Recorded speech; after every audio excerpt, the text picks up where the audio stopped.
Estivemos discorrendo sobre a Epístola aos Hebreus, né? Aqui no capítulo 2, ele fala sobre, o autor vai começar tratando sobre o sacerdócio de Cristo, né? No capítulo 3, ele vai falar sobre a fé e o caminho para o repouso divino.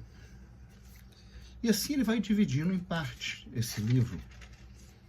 O sacerdócio de Cristo, continuação, capítulo 5. No capítulo 6, a chamada de atenção para o cuidado com o desleixo, com o esmorecimento que pode levar ao desprezo.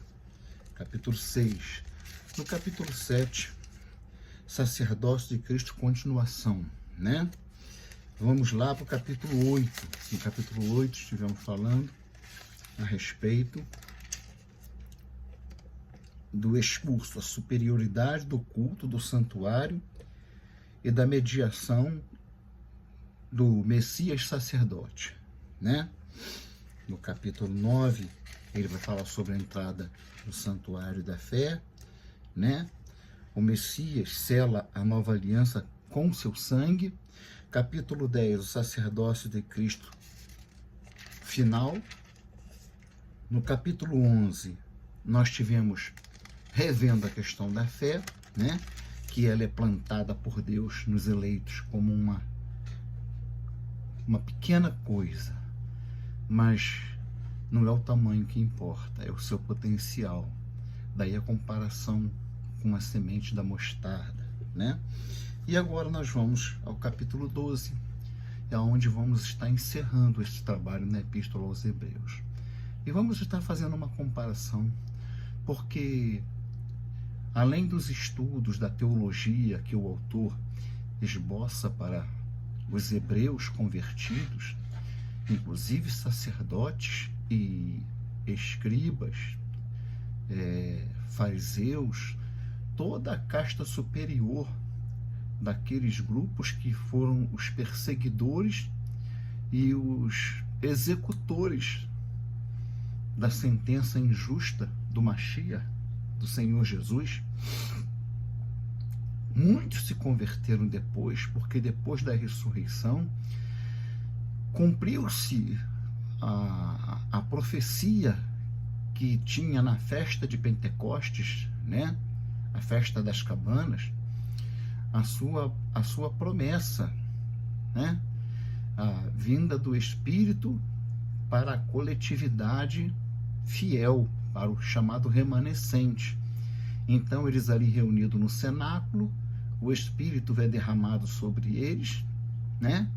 E eles falam em outros idiomas, e então a partir daí os apóstolos não eram mais pessoas com um testemunho.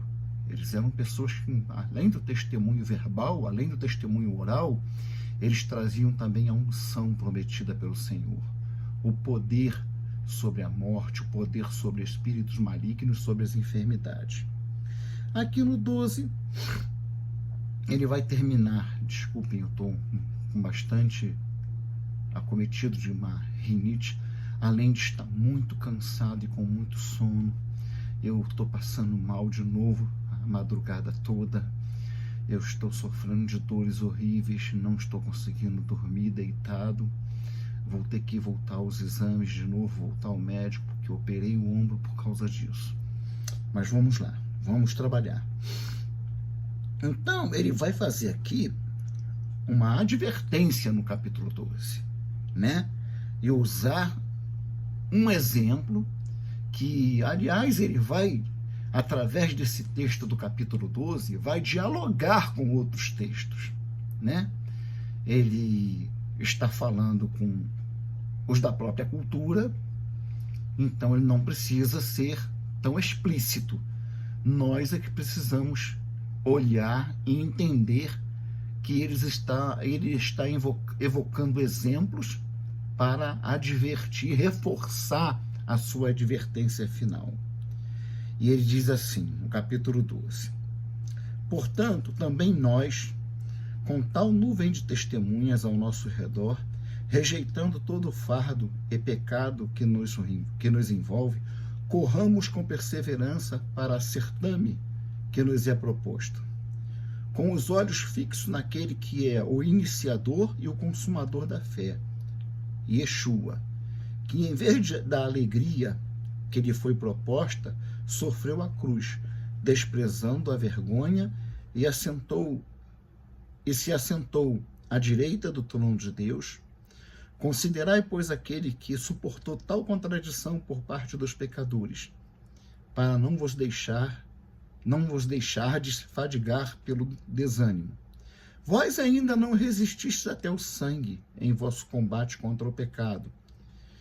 Vós esqueceste a exortação que foi dirigida como a filho. Meu filho, não desprezes a correção do Senhor. Não desanimes quando ele repreende, pois o Senhor educa a quem ama e castiga a quem acolhe como filho. É para a vossa correção que sofreis. Deus vos trata como a filhos. Qual é, com efeito, o filho cujo pai não corrige? Né? Uma pergunta que ele coloca aqui. Todo filho precisa ser corrigido. Ninguém nasce perfeito, né? Se estáis privados da correção da qual todos participam, então sois bastardos e não filhos. Nós tivemos nossos pais, segundo a carne, para nos corrigir e os respeitávamos. Não haveremos de ser muito mais submissos ao Pai dos Espíritos, a fim de vivermos? Pois eles nos corrigiam por pouco tempo, segundo o que lhes parecia bem. Deus, porém, nos educa para nosso bem, a fim de nos comunicar a sua santidade. Toda correção com efeito no momento não parece motivo de alegria, mas de tristeza. Depois, no entanto, produz naqueles que assim foram exercitados um fruto de paz e de justiça. Por isso, reerguei as mãos enfraquecidas e os joelhos trôpegos. Olha, ele aqui faz uma exortação de ânimo, né? Ele vai aqui dialogar com Isaías 35:1, né? Do 35, do versículo 1 ao versículo 4, onde lá o profeta também faz essa mesma evocação, essa mesma exortação. Ele faz: erguei as mãos enfraquecidas e os joelhos trôpegos, né? Endireitai os caminhos para os vossos pés, a fim de que o que manca não se extravie, mas antes seja curado. Então, ele fala com a autoridade de quem está imbuído do espírito da nova aliança, como foi profetizado por Ezequiel, como foi profetizado por Jeremias, mas ele dialoga com Isaías, que é o chamado profeta messiânico, né? E ele faz essa advertência, alertando e comparando esse texto com Isaías 35, 1 ao verso 4, que faz esse mesmo apelo aos cansados, aos que estão desanimando, cocheando entre dois pensamentos, tentando, quem sabe, abandonar ou compartilhar, dividir a obediência ao Espírito do Eterno com outros espíritos que rondavam tanto o Israel dos tempos dos profetas maiores. Muito bem. Na continuidade, ele vai dizer, falar do castigo da infidelidade. Procurai a paz com todos e a santificação, sem a qual ninguém verá o Senhor. Vigiando atentamente, para que ninguém seja faltoso, separando-se da graça de Deus. Como eu disse anteriormente, essa é uma advertência, uma epístola dirigida primeiro à comunidade, a congregações judaico-messiânicas, judeus que se converteram ao Mashiach, reconheceram que Yeshua era o Messias prometido, era porque nos referimos a ele em carne e osso aqui na terra, né? Andando entre nós lá no Israel do século I. Mas, na verdade, o era é apenas uma forma de dizer, usando o verbo no passado, porque, na verdade, ele é o Messias. Ele, então, dirige essa epístola e faz essas advertências, das quais nós estamos finalizando, lembrando a eles que, para eles, hebreus, se eles voltassem a se comportar da maneira que seus antepassados se comportaram, cujos corpos ficaram no deserto e, portanto, ficaram fora do descanso terreno, e paira sobre isso uma dúvida: teriam eles chance de herdar a herança eterna na grande ressurreição? Então ele adverte assim: vigiando atentamente para que ninguém seja faltoso, separando-se da graça de Deus. Nem haja raiz alguma de amargura, que brotando vos perturbe, e por meio dela muitos sejam contaminados. Nem haja impuro algum, ou profano, como foi Esaú, o qual por uma só refeição vendeu o seu direito de primogenitura. Sabei que ainda que em seguida, querendo herdar a bênção, foi rejeitado, pois não achou lugar de arrependimento, embora com muitas lágrimas o tivesse buscado. E no capítulo anterior nós vimos que aquele o pessoal acostumou a chamar de galeria dos heróis da fé. Não tem herói nenhum. O único herói aqui é o meu Deus. O único herói aqui é o Espírito do Santo Deus. Ele é o valente, é ele que capacitou Sansão, é ele que se revelou a Jefté, é ele que animou, que deu forças ao braço de Jefté para lutar contra os filisteus. Enfim, o herói é Deus.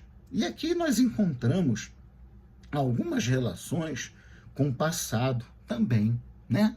Nós encontramos algumas relações com o passado, porque da mesma forma que naqueles dias muitos hebreus estavam se desviando, hoje também só se ouve notícia ruim. Eu, na quinta-feira, levei minha esposa a Botafogo, né? Levei minha esposa a Botafogo para ela passar pela consulta, e ela começou a passar mal ainda em casa, mas não tinha jeito, não podíamos perder essa consulta, principalmente por causa dessa data de fim de ano, né? Era perder essa consulta e ela só teria consulta para o primeiro semestre do ano que vem, como de fato aconteceu. Remarcaram para abril. Só que nessa consulta a gente pega a receita para ela pegar os medicamentos dela na farmácia Rio Farms, ela pega pedidos de exame e uma série de coisas que ela precisa ser reavaliada, examinada pela equipe, pela junta médica que acompanha. Então eu não podia deixar de ir. Então tivemos que ir de carro particular, voltar de carro particular. Lá ela passou muito mal, precisou ser atendida na frente de todo mundo.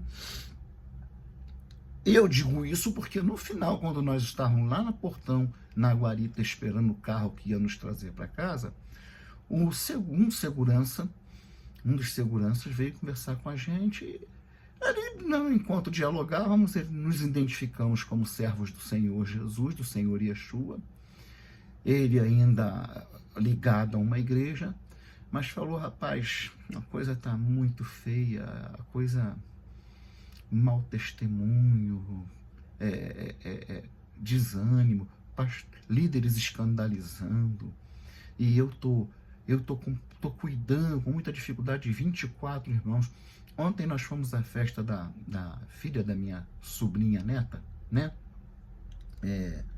E quando eu conversava com o esposo da minha sobrinha, eu falava com ele que eu já tinha conversado com minha esposa, que é só o que se ouve. É só o que se ouve. É incrível como que há 35, 40 anos atrás, você encontrava um crente na rua, o homem estava dando pulinho, estava eufórico. O culto no domingo foi maravilhoso. O pastor da nossa igreja é uma bênção. Todo culto é uma alegria, o poder de Deus se manifesta, a glória de Deus se manifesta, é um culto maravilhoso, Deus opera, houve salvação, houve libertação, e isso era o normal, era o corriqueiro, e hoje está exatamente oposto, porque eu já venho falando há alguns meses com conhecidos e com minha esposa, de que aonde você para, ou a pessoa que vem conversar com você, ou como já aconteceu as últimas 3 ou 4 vezes, você está numa fila ou está em um ambiente aguardando um atendimento e ouve 2 pessoas conversando, 2 pessoas crentes, e é só reclamação e é só mau testemunho. Outro dia eu caminhava pelo corredor do Fórum Central, lá na 1º de março, e ao que me parecia, duas advogadas conversando na frente, e uma dizia para a outra: menina, ela não pode aceitar isso na igreja.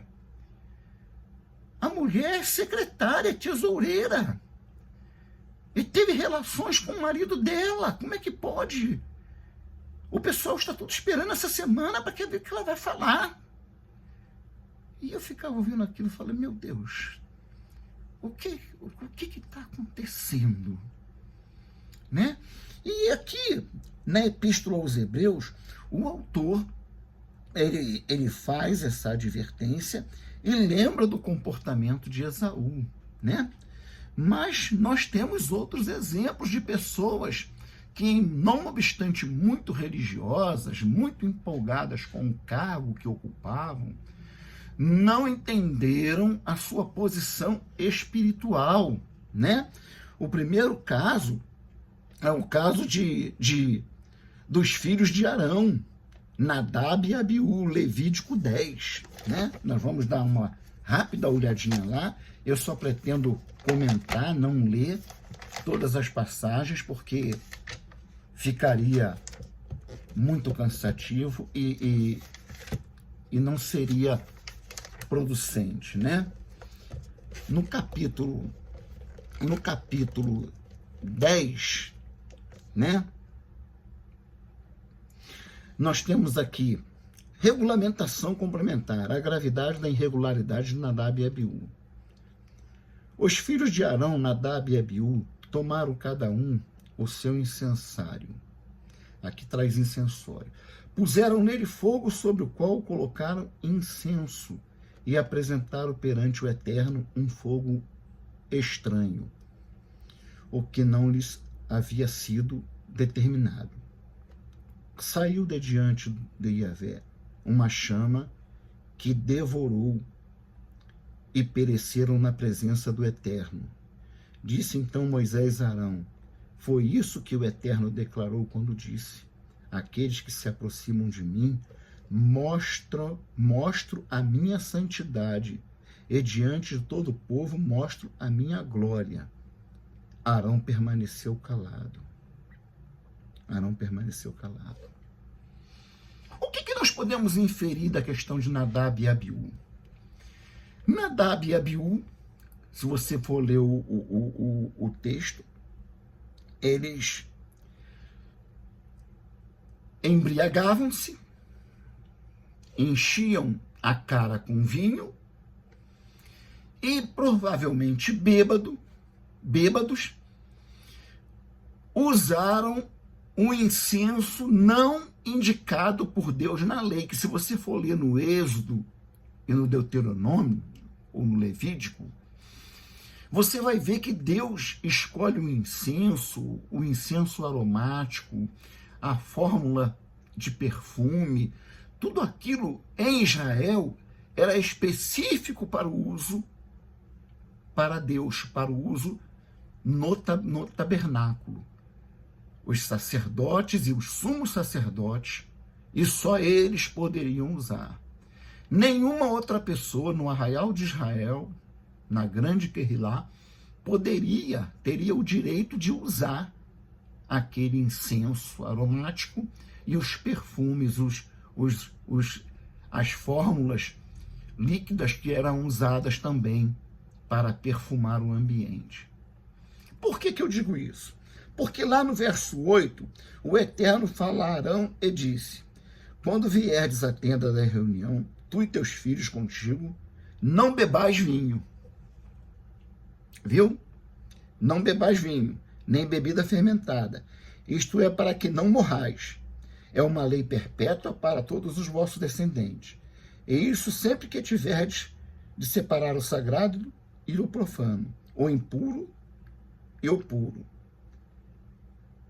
Então, isso nos leva a deduzir que Nadab e Abiú enchiam a cara, bebiam e iam fazer, na hora determinada do sacrifício, do incenso, eles pegaram, por engano, o incenso errado, e quando colocaram fogo, a ira de Deus se rebelou contra eles. Consumindo eles, saiu fogo do altar de Deus e os consumiu, de tal forma que eles ficaram como carne torradas. Então, Moisés manda que o corpo seja retirado dali, chama os filhos do irmão de Arão para se vestirem, se prepararem adequadamente e remover dali. Tem uma outra passagem que igualmente vai nos falar sobre o problema que é constante entre os homens, principalmente entre aqueles que são muito religiosos, né? É a questão dos filhos de Eli. Os filhos de Eli era mais grave ainda. Talvez tenha bebida alcoólica também envolvida, mas não está explícito. Ali havia orgia sexual. Eles pegavam as mulheres que estavam próximas ao altar durante os dias de cerimônia do culto das ofertas sagradas a Deus, e tinham relações sexuais ilícitas com aquelas mulheres. Ou seja, promoviam prostituição próximo, provavelmente, no alpendre, em volta do alpendre do tabernáculo. Eu vou ver aqui o verso 2, né? A partir do 22. Eli era muito velho, mas era informado de tudo o que seus filhos faziam a todo Israel, e que eles se deitavam com as mulheres que permaneciam à entrada da tenda da reunião.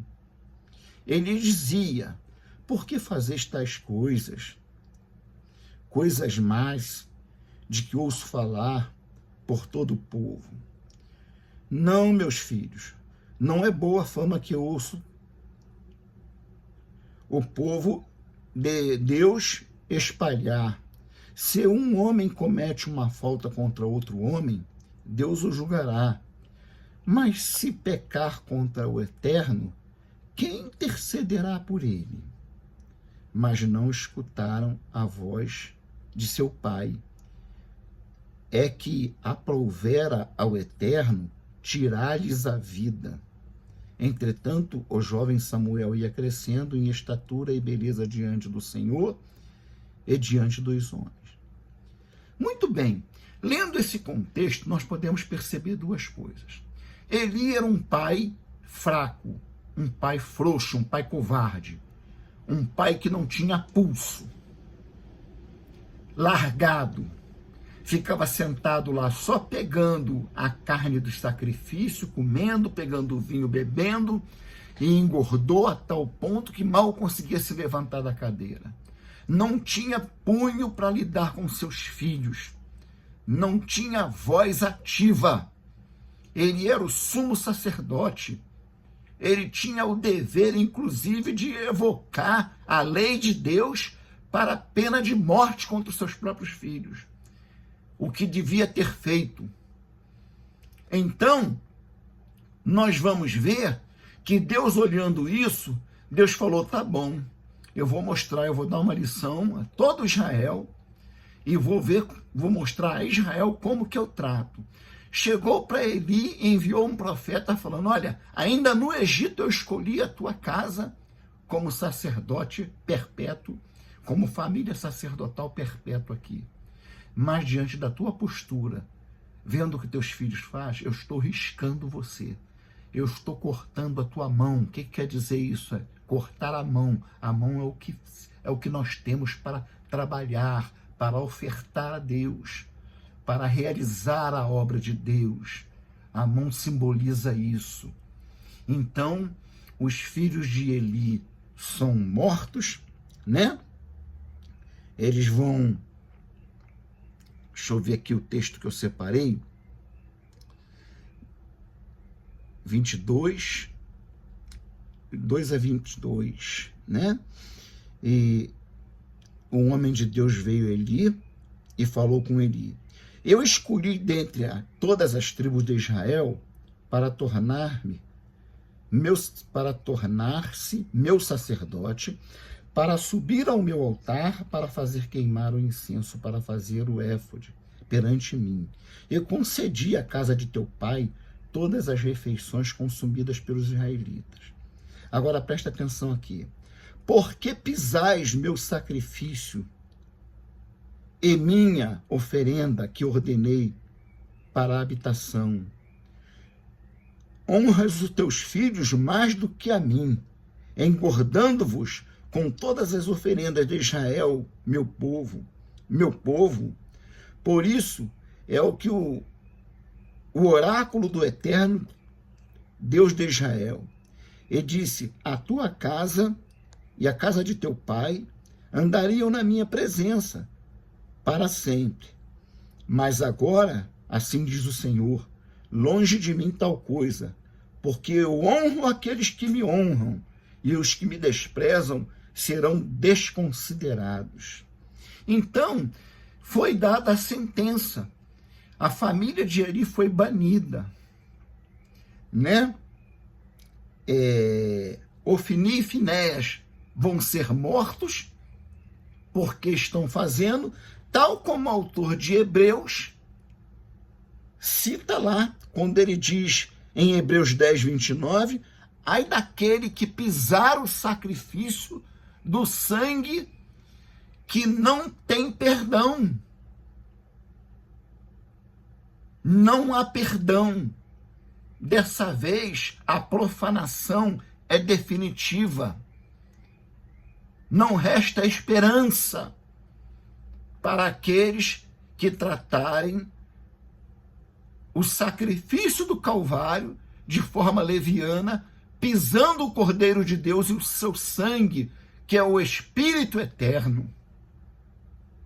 Então nós vamos vendo que há paralelos, como hoje nós estamos vendo paralelo disso tudo de novo, do Israel dos dias de Jesus. O Novo Testamento ainda destaca com alguma ênfase a fidelidade daquelas pessoas mais simples e dos doentes e oprimidos por espíritos imundos que reconheciam o Messias e se rendiam e ouviam a doce declaração: a tua fé te salvou. É verdade que algumas passagens do Evangelho cita que mulheres ricas, até esposas de políticos importantes, creram e seguiam o Senhor Yeshua. Mas a maioria se deixa levar pela religiosidade, como nós temos visto nos dias de hoje. A proliferação de templos para reunir bodes embriagados, bodes drogados, enquanto as ovelhas mesmo estão sendo empurradas para fora. E isso não é testemunho desse que vos fala, não.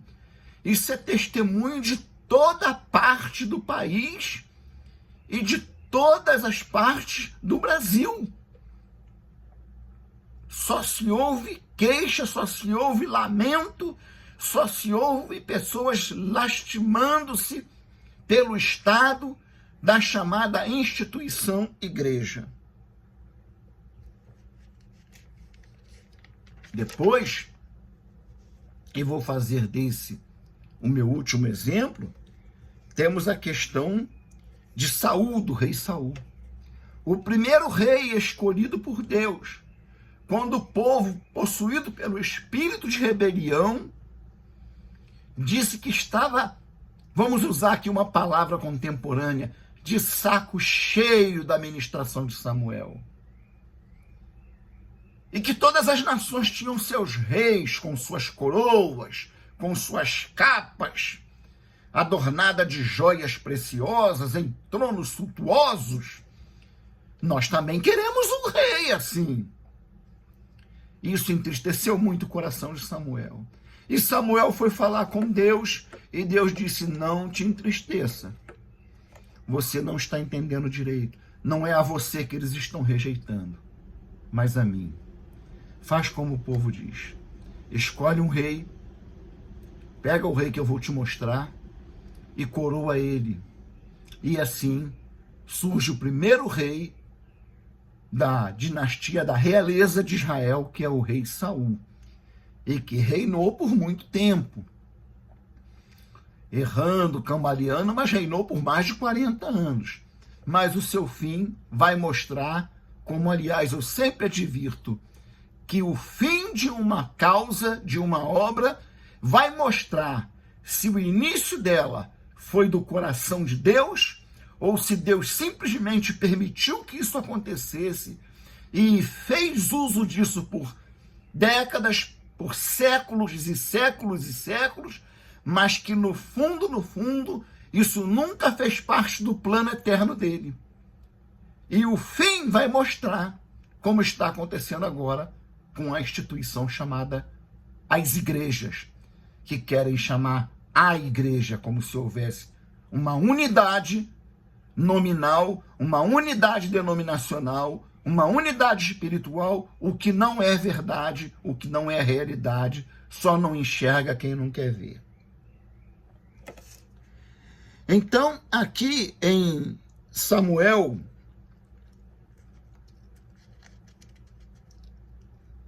Samuel, 1 Samuel, capítulo 15, do verso 22 e verso 23. Eu vou ler esse versículo porque ele é o versículo chave dentro do que nós estamos falando, né?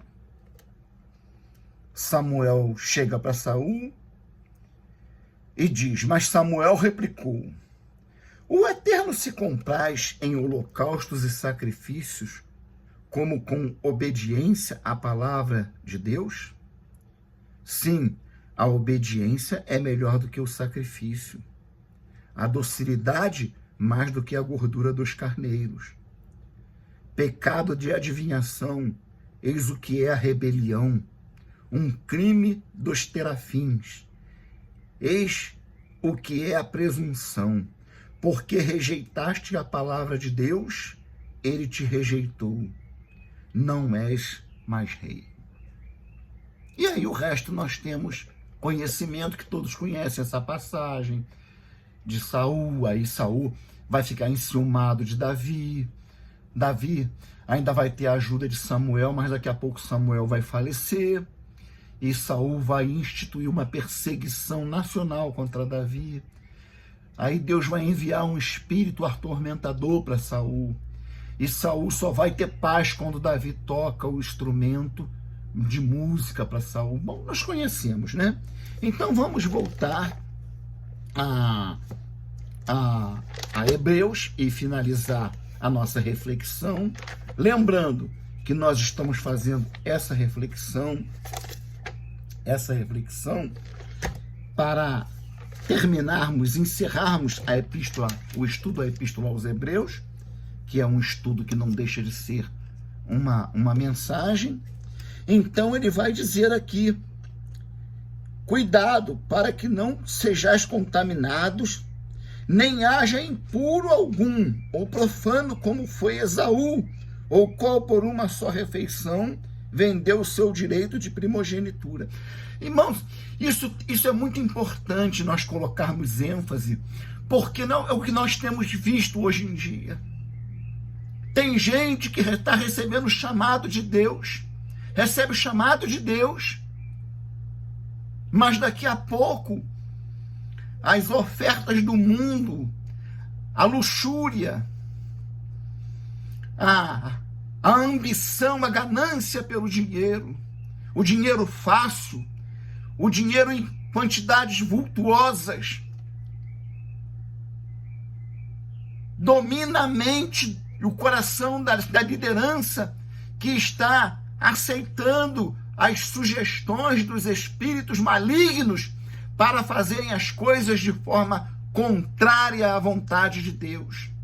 É o desprezo do eterno, em favor do temporal. É a escolha do carrão bonito, da cobertura de grande valor em bairro nobre. É a escolha de ser dono de uma igreja multinacional com sede no exterior, com banco e tudo mais, em detrimento das promessas de vida simples e humildade no evangelho do reino.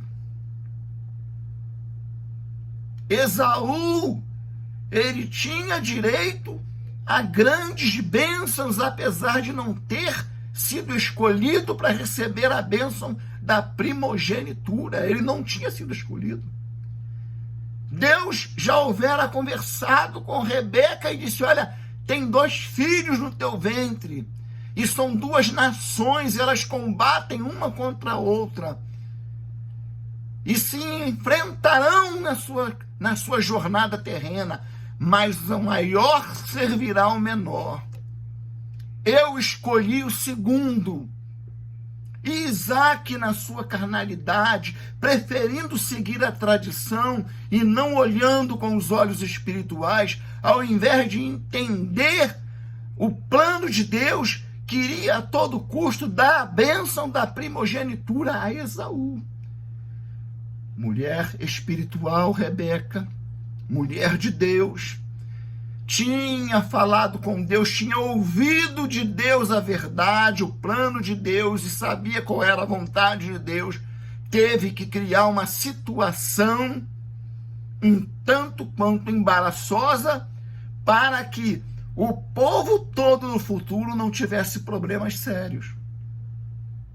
O que não vai acontecer com Jacó. Na hora que ele vai abençoar os filhos de José, ele traz Efraim e Manassés. Efraim era o escolhido, o segundo. Manassés era o primogênito. José vem e coloca Manassés na mão direita de Jacó e Efraim na mão esquerda. E quando Jacó vai dar a bênção, ele cruza as mãos. Aí José pegou as mãos de Jacó e falou: não, pai, não é assim não. Ele: deixa que eu sei o que eu estou fazendo. E lançou a bênção da primogenitura, a bênção messiânica sobre aquele quem Deus tinha escolhido. Precisamos atentar com todo cuidado, nós, principalmente nós que estamos vivendo isolados, abandonados, sem visita de irmãos, sem ninguém que venha com um grupo de pelo menos 5 pessoas. Irmão, vamos fazer um culto aqui hoje? Nós queremos até, se o irmão aceitar, fazer uma ceia aqui para o irmão participar da Santa Ceia. Nem se lembram que esses existem, dos quais eu faço parte. Nós temos que tomar cuidado para que isso não venha a destruir, desfalecer a nossa fé, porque isso combate contra a nossa fé. Isso combate contra a nossa vida de comunhão com Deus.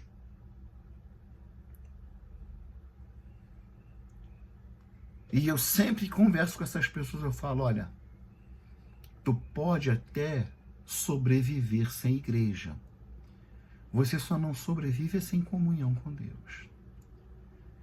Você só não sobrevive sem falar com Deus, sem ler as Escrituras, sem cultuar a Deus, sem orar. E isso você não depende de mais ninguém. O Senhor nos disse que depois que ele fosse embora, nós não ficássemos preocupados, porque onde estivesse 2 ou 3 reunidos em seu nome, ele estaria presente. Então você e sua esposa, você e seu marido, você e seu irmão, você e seu filho, já são número suficiente para estar na presença de Deus. Assim eu encerro essa epístola aos Hebreus. O capítulo 13, ele faz um apêndice aqui nessa Bíblia. Eu tive fazendo aqui algumas correções, né? Principalmente nesse versículo 8 do capítulo 13, porque ele diz que Jesus é o mesmo ontem, hoje, ontem e será eternamente. Jesus é Deus, Jesus não será coisa nenhuma, ele é, né? Aí eu peguei na peixita ali e traduzi aqui, que está exatamente assim, né? Mas ele faz esse apêndice, as advertências finais, as demonstrações, né? Advertência, ele foi até o 12. As demonstrações e despedida. Assim nós vamos estar agora, a partir de agora, trabalhando sobre mensagens do Evangelho do Reino, mensagens de edificação e de salvação. Eu espero que você consiga tirar proveito dessa análise que nós temos feito na Epístola aos Hebreus. E do que a análise dessas passagens nos leva a refletir também nós que estamos vivendo o ano de 2025 e que é um tempo importante que nós estamos vivendo um silêncio, um suspense de eminência de coisas ruins que pode vir a qualquer momento e que nós precisamos estar preparados para tomar atitude sem ter tempo de pensar. É o tempo que nós estamos vivendo. Calamidades acontecendo por toda parte, rumores de guerra, ameaças de guerra de destruição global, ameaça de guerra que pode trazer destruição continental. E nós conhecemos o livro de Revelações, sabemos que ali está avisando que isso vai acontecer. Que Deus abençoe você, que Deus te dê a paz, que Deus te dê a sua unção e que você possa se manter firme, não olhar para a parte ruim do tempo que nós estamos vivendo, mas para a parte boa, porque afinal de contas nós estamos vivendo um tempo único. Agora, o que vem de pior é o final. E o que vem de melhor é eterno. Shalom.